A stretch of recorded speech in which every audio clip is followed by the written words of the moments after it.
Hunting people like this is ridiculously fun. And it's a way to try to give people challenges. My name is Mathieu Côté. I'm producer on Dead by Daylight here at Behavior Interactive. What makes Dead by Daylight exciting for me is that I like human nature, and that's a game that is based upon seeing it shine. It's based upon seeing people at their worst and at their best.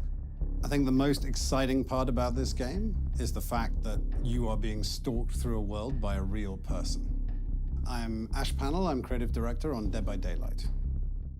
So one of the things we wanted to do with the game is, rather than make it a traditionally purely cooperative game, because it is a competition at the end of the day between a killer and survivors, is that we really wanted to play on the idea that everyone is an individual within the unit. So in the game, you can be as cooperative you want, and you're rewarded for cooperative actions. But at the same time, at the end of the day, it's all about you. And playing on that difference between cooperation and single-minded pursuit is something that creates a very interesting dynamic. It's about putting people in impossible situations and watching them try to outwit each other and taunt each other and do horrible things to each other. And you see people really freak out and get excited about it. And it's just amazing.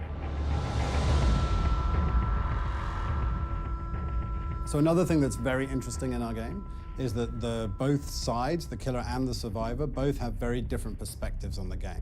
So it's asymmetrical in terms of gameplay, where we've got one killer versus 4 survivors, but on top of that, each of them see the world differently. So the killer sees the world in first person. He also gets certain advantages that the survivors don't get. So for him, it's all about power and speed and knowledge of the environment. But for the survivors, it's all about perception, awareness, and agility. So for them, they get a third-person camera. So they can actually look around corners, they can see where the killer is, and they can use it to their advantage in the terrain. Each killer is different, and each killer brings his own unique twist to gameplay. Every time you enter the level, you don't know who you're facing, you don't know what the level is, because it's procedural, and you don't know where your objectives are. So 1 minute, you might be safe in the house, because that's the kind of killer you're facing. The next game, you might be up against a killer who walks through walls. So you're always forced to make decisions every time you enter the level. You're never safe. It's one of our watchwords in the game, is that there's no safe place for survivors. There are 3 things that makes me very excited about Dead by Daylight. The first thing is that it's built for a mature audience. The second thing is that it's a multiplayer game. It's an asymmetrical multiplayer where a killer chases around 4 survivors while the survivors try to escape. And 3 is the fact that it's built around the idea of behavior keeping this IP for themselves. Starbreeze's role in this project is the role of a publisher. This is about us trying to help Behavior with our experience of being self-published on Steam, knowing how to engage a community, making them interested in our game. Because this is about them, not about us. And I think that's the cool thing about this partnership and collaboration. I keep coming back to the idea of creating these emotions, but that's the whole point of our game. It's the thrill, like the heartbeat goes up.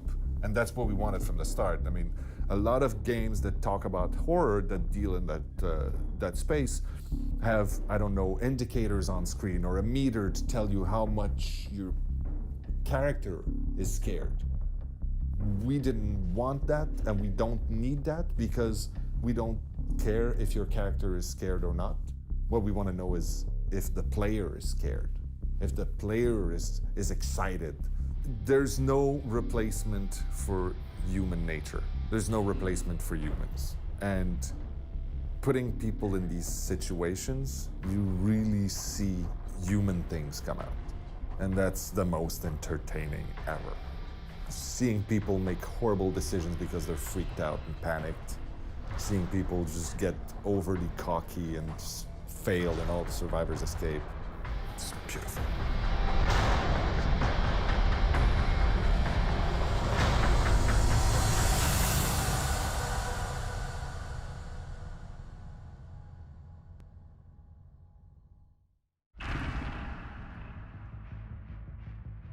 Hi, Last time in our video, we were very vague on purpose about our game. We tried to just tease you about the upcoming title. Right now, we're gonna go into a little more detail about the survivors, so hope you enjoy it.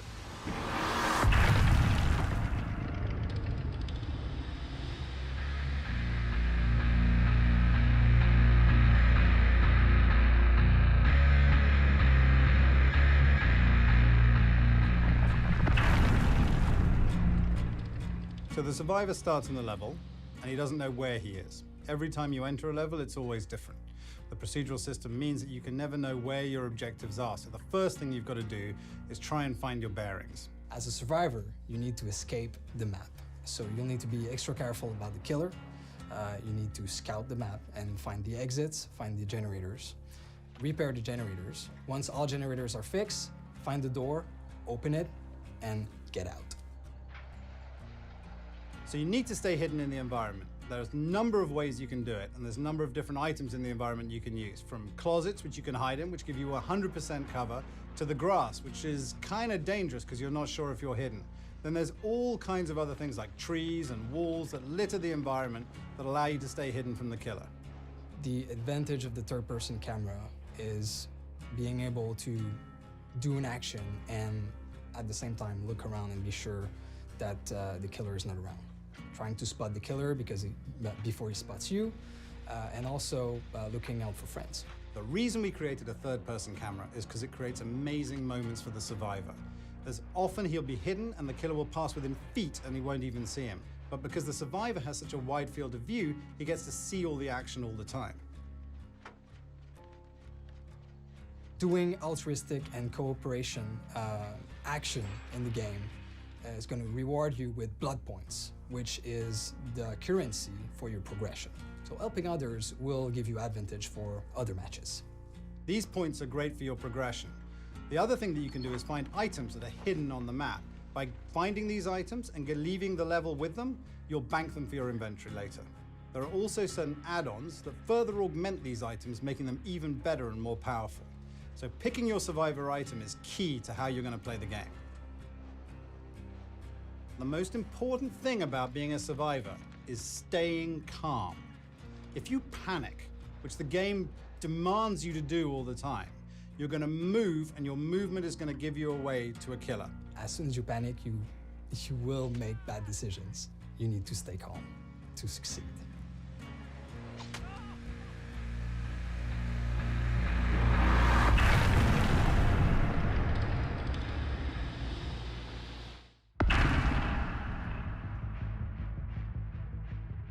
Last time, we talked about my favorite part, which is the survivor. This time, we're going to talk about the killer and how miserable they are.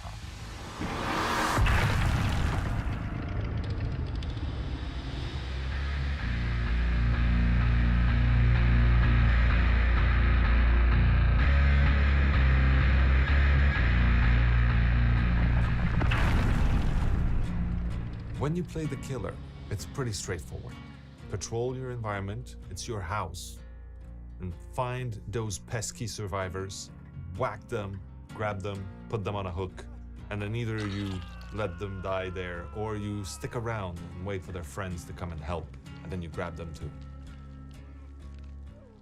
So first you need to choose the killer you want, because they all have unique powers, unique abilities. One of the killer power is the bear trap. So you can place trap anywhere in the level, try to catch the survivor.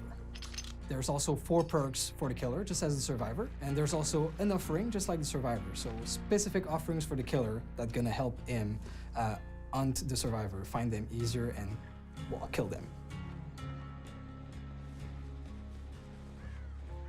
The killer sees the world in first person, and what that means is that you're much more focused. We really gave the killer a tunnel vision to not only change the gameplay, which is super important, but also because the killer is supposed to be super focused on his objective, and he's got like pinpoint accuracy, and it's the only thing that matters. Of course, you're limited compared to the survivors, but you have a lot of other powers that's gonna help you hunt the survivors. So first thing is that you are able to see noises. So important things around the level, you'll see it happening. When the survivors make a loud noise or when they're running, there will be clear indications in the world, and they're not necessarily a visual representation of a sound like you'd do a sound wave or something like that. It's literally the world screaming and telling you, they're right over there, go there. And it feels more of a personal relationship to whatever it is that you're trying to kill for.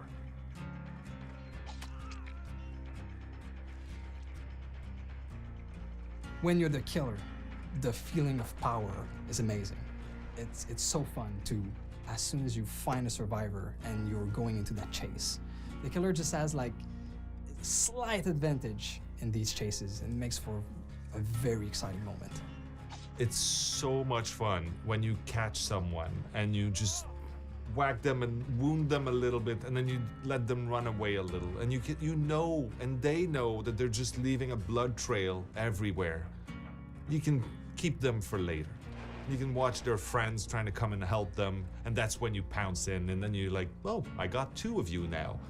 It's just so much fun when you can start to feel comfortable and confident enough that you can really screw with them.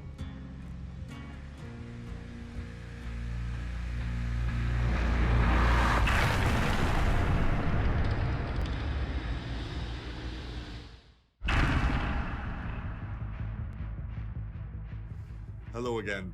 Last time we talked about the killer, which was amazing.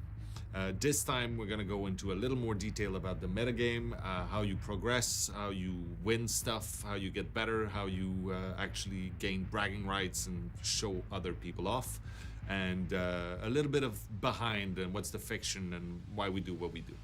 So enjoy.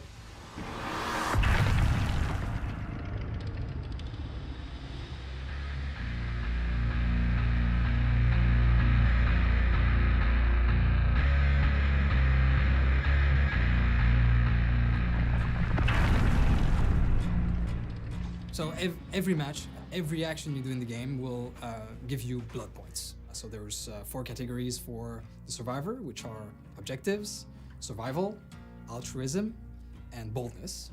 For the killer, it's hunter point, brutality, sacrifice, and deviousness. These blood points can be used in the blood web to unlock new abilities, items, perks, add-ons. The cool thing about the blood web is that it's procedurally generated, so you're never sure every time you come to it what's going to be on it. As you level up each character, the blood web actually is seeded with cooler and cooler stuff for you to find. There's also this malevolent presence within it, this entity which tries to eat the items that are on it, meaning that you have to make choices all the time as to what items you want to get. The perks are your main abilities, so they are the foundation of your strategy. Every character have their own unique perks, which they can learn, and once they have it, they can teach it to other characters in the game. Whether you're killer or survivor, you want to pick perks that customize your playstyle. That way you can build your own character classes. Add-ons augment the item that you're holding or the power that your killer has. These consumables can give you that little bit extra in each round that may be the difference between surviving or dying. Thing to note is that items and add-on will be lost if you get killed in the match. Offerings can be played at the start of every round. The cool thing about them is that they actually alter the setup of the next game that you're about to play. Their effect range widely from changing the lighting, adding mist in the level, changing the composition of the map rules, so more hooks, more chests, anything goes. There's 2 ways to track how good you are at Dead by Daylight. There's the personal track, which is basically your character level, and there's the online ranking, which shows how good you are compared to the community. Your online ranking is your bragging rights, but it also serves as your matchmaking online. So the better your online ranking, the better kind of killer and survivor you're going to face every time you play.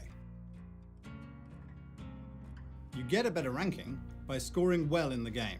The more you stay in a level and the more points you score, the better your ranking's going to be.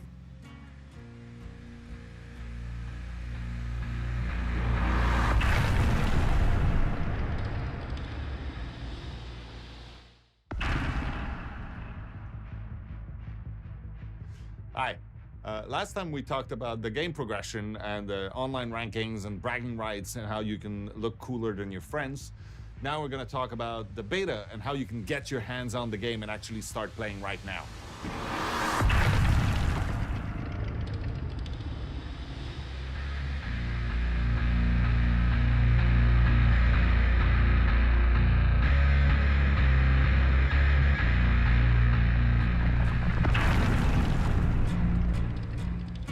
In the beta, you're going to be able to play one environment with one killer, and you can choose from any of the 4 survivors that we have available for you.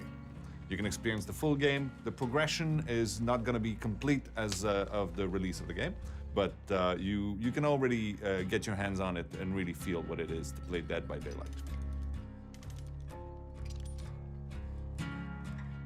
There's a few reasons why we wanted to do a beta. The first one being we wanted people to be able to get their hands on the game as quickly as possible. This is a game that unless you actually play it, you're gonna have a hard time getting it. You can watch as many videos as you want, you can check Let's Plays and people playing the game, and you can see their excitement, but until you get chased, until you actually manage to catch a survivor, you're not gonna really get it. So we wanted you to be able to play the game as quickly as possible.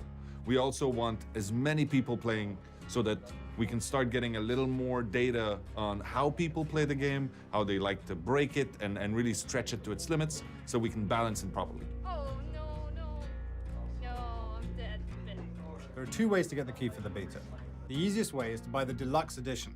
The deluxe edition comes with loads of cool stuff, but also 3 beta keys. 1 for you and 1 for 2 of your friends, or enemies, depending on how you look at it.